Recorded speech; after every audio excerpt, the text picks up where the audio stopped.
Ya, Assalamualaikum warahmatullahi wabarakatuh. Saya Brigadier Jeneral Azman bin Taib TUDM, merupakan komandan kepada Kolej Tentera Udara di Kepala Batas Alustania.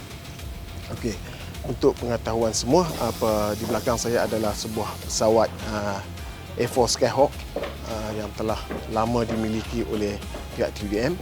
Walau bagaimana pesawat ini sudah tidak digunakan lagi.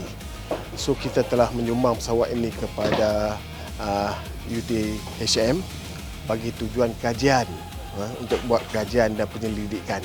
So untuk pengetahuan adik-adik semua, saya TUDM amat berbesar hati sekiranya adik-adik semua dapat menyertai universiti ini mengikuti kursus kejuruteraan ini. Sebab saya dipahamkan pada UTHM ada menganjurkan beberapa bidang kursus engineering, terutamanya dari segi manufacturing, design dan juga pilot. Saya dipahamkan sebenarnya kursus ini amat diperlukan, terutamanya oleh pihak TUDM sendiri, di mana pihak TUDM di dalam cawangan-cawangan TUDM kita memerlukan ramai anak-anak muda untuk menjadi engineer-engineer di dalam TUDM.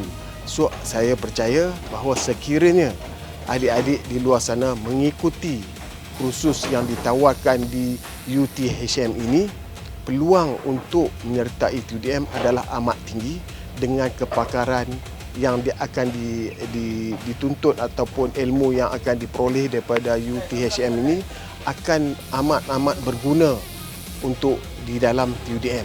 So saya amat berharap agar adik-adik di luar sana dapat memohon ataupun mengikuti kursus-kursus di UTHM ini. Sekian, terima kasih.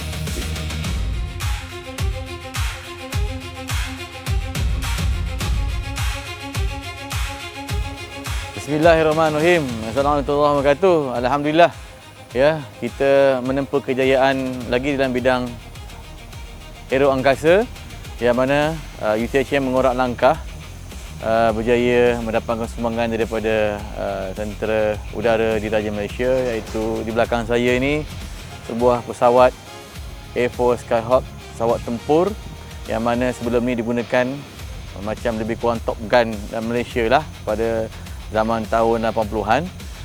Suka saya nyatakan di sini ialah bahawasanya ya, di UTHM di Fakulti Mechanical ada berbagai program mengenai aviation, iaitu program aircraft manufacturing, piloting dan juga maintenance MRO untuk pesawat-pesawat. Jadi saya dengan rasa bangga dan suka hati apabila UTHM dan para pelajarnya berpeluang, ya, kita bawakan pesawat yang real industry punya isu. Kita cuba bagaimana dengan hasil daripada sumbangan TUDM ini kita boleh, ya, menciptakan, mendesain, reverse engineering.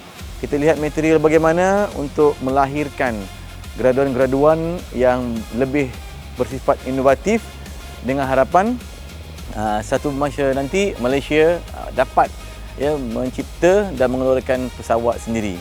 Jadi saya bersyukur kepada Allah Taala dengan bantuan-bantuan daripada